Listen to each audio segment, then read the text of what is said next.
आप लिखें सेवा में मुख्य सूचना अधिकारी या जन सूचना अधिकारी, पब्लिक इंफॉर्मेशन ऑफिसर, और जो भी संस्था से नाम ले दीजिए।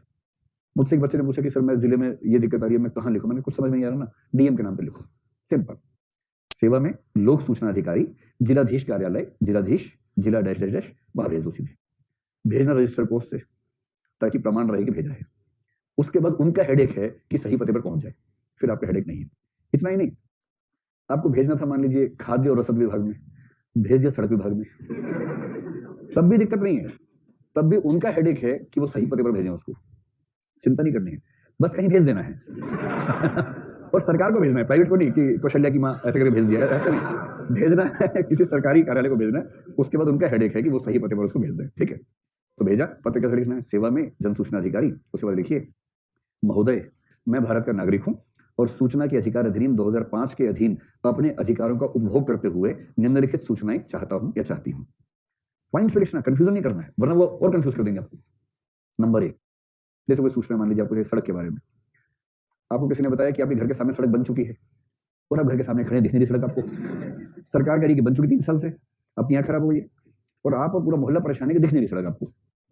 तो आपने कुछ नहीं करना, चिट्ठी भेजनी है केवल कि मैं जानना चाहता हूं कि क्या इस मोहल्ले के लिए कोई सड़क पास हुई थी। प्रश्न क्रमांक 1 ये है। नंबर 2, यदि प्रश्न 1 का उत्तर हाँ है तो किस तिथि को हुई थी, और उसमें साथ में लिखे ख में जो सड़क पास हुई थी उसके आदेश की प्रतिलिपि कृपया संलग्न करें। फिर नंबर 3, जब अगर यह सड़क पास हुई थी तो इस सड़क को बनाने का टेंडर देने वाले अधिकारी का नाम क्या था, टेंडर किस कंपनी को दिया गया था उसका नाम क्या था, और किस पत्र के माध्यम से दिया गया था, उस पत्र की प्रतिलिपि कृपया यह भी प्रेषित करने की कृपा करें। और नंबर 4, यदि सड़क बनाने में कोई अनियमितता हुई हो तो उस कर्मचारी के विरुद्ध क्या क्या कार्रवाई हो सकती है, कृपया उसका ब्यौरा भी दे। नंबर 5, उस कर्मचारी के विरुद्ध कार्रवाई करनी हो तो किस अधिकारी से संपर्क करना होगा, कृपया यह भी बताने की कृपा करें। ऐसे ये होती है वकीलों वाली भाषा। अब समझ गए बात को? एकदम क्लासिफाइड तरीके से 1 2 3 4 5 ग ख ग, एकदम लॉजिकल फ्लो में। कुछ नहीं करना है, उसके बाद 10 रुपए का एक वो जो स्टाम्प ड्यूटी होती है वो पे कर दीजिए, उस पर टिकट चिपका दीजिए 10 रुपए की। और अगर भोकाल बनाना है तो बाई हैंड दे के आइए। अगर आप चाह रहे हैं कि माहौल ना बने, केवल काम हो जाए, तो बाई रजिस्टर्ड पोस्ट उसको भेज दीजिए। ईमेल से भी भेज सकते हैं, आजकल तो कोई दिक्कत है नहीं, ईमेल से भेजिए, क्या दिक्कत है। अपने नाम से भेजना है ठीक है, अगर डर लगता है किसी और के नाम से भेज दीजिए, क्या दिक्कत है। आमतौर पे वो पूछेंगे नहीं आपसे क्या भारत के नागरिक हैं या नहीं, अगर पूछेंगे तो बता दीजिएगा। जैसे कि ईमेल आईडी नकली बना लीजिए, अगर आप नहीं चाहते कि आपकी पहचान उजागर हो, नकली बना लीजिए।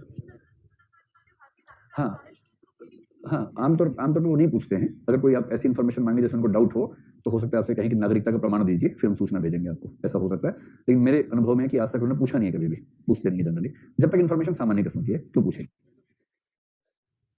जब आप ईमेल से भेजेंगे तो ईमेल एक एड्रेस ही तो जाएगा, हाँ उसमें एड्रेस देना पड़ेगा। अगर आप बाई हैंड बाई पेपर भेज रहे हैं तो एड्रेस देना होगा, और ये कहाँ जरूरी कि अपने देना होगा। अगर केवल दबाव बनाना है, किसी का नाम किसी का पता लेके भेज दो। अब उनको सूचना कहीं ना कहीं भेजनी है, इसी में उनकी हालत खराब हो जाएगी। आपको ही भेजनी कहाँ जरूरी है, कहीं भेजनी है। मैनेज कैसे करते बताऊंगा आपको, मैनेज भी करते हैं वो लोग, कैसे करते बताऊंगा आपको, लेकिन इससे काम बड़े धूमधाम से होते हैं। मैनेज तो होता है केवल तब जब सूचना मांगने वाला डरपोक हो या एडजस्टमेंट में शामिल हो जाए। अगर वो ठान ले तो सरकार हिल जाती है इस मामले में। मैंने आपसे एक एग्जांपल दिया था ना एक बार, वो जो मुर्गा मार्केट या मछली मार्केट थी, कितना सिंपल एग्जांपल था। वो सिंपल सी लड़की थी, कोई उसकी बैकग्राउंड नहीं थी, केवल आरटीआई में उसने एप्लीकेशन भेजी, दुकानें बंद हो गई सारी की सारी। ऐसे कई केसेस हैं। खतरा भी होता है, आरटीआई एक्टिविस्ट पे खतरा भी आता है, क्योंकि बड़े बड़े संगठित गिरोह चल रहे हैं प्रशासन की दुनिया में, वो हिल जाते हैं। मैं कोई ये कह रहा मैनेज कैसे करते हैं, मैं कोई एग्जांपल लेके समझाता हूं मैनेज कैसे करते हैं। जैसे अगर आपके आसपास कोई इलीगल एक्टिविटी दिख रही हो आपको, आप सूचना के अधिकार के तहत किसी विभाग से पूछ लीजिए, ठीक है। अब क्या होगा कि जिस व्यक्ति के खिलाफ आप पूछेंगे, वो पीआईओ क्या करते हैं आमतौर पर, उस व्यक्ति से बात करते हैं कि भाई ऐसी चिट्ठी आई है आपके बारे में। फिर वो मिलकर पता करते हैं किसने भेजी है, सही नाम से तो पहचान जाते हैं उसको, फिर उस पर दबाव बनाते हैं, फिर सहमति बन जाती है। और जैसे सहमति बनती है तो एक ही रास्ता है कि वो व्यक्ति खुद जाके लिख के दे कि मुझे सूचना अन्य स्रोतों से प्राप्त हो गई है, कृपया सूचना मेरे पास ना भेजें। ये मैकेनिज्म काम करता है, पर इसकी शर्त है कि जिस व्यक्ति ने सूचना मांगी है वो दूसरा पत्र लिख के भेजे कि अब मुझे सूचना नहीं चाहिए, नहीं तो सूचना आएगी ही आएगी। और सूचना नहीं आने के जो तरीके हैं वो सेक्शन 8 में कुछ बताए गए हैं, जब वहां पहुंचेंगे वहां देखेंगे, वहां ये तरीका है। अब सिंपल एग्जांपल दे रहा हूँ, एक मोहल्ले में कई घर थे, उनमें से एक घर में इलीगल कंस्ट्रक्शन हो रही थी कुछ, हर घर में थोड़ी बहुत थी, वो भी करवा रहा था। किसी पड़ोसी ने उसके खिलाफ कंप्लेंट भेज दी सूचना के अधिकार में कि मैं जानना चाहता हूं कि इस फ्लैट नंबर में क्या कोई इलीगल कंस्ट्रक्शन है, यदि है तो परमिशन कैसे मिली, एक्शन लिया गया या नहीं लिया गया, तो एक्शन क्या लिया गया बताइए, ऐसे करके भेज दिया।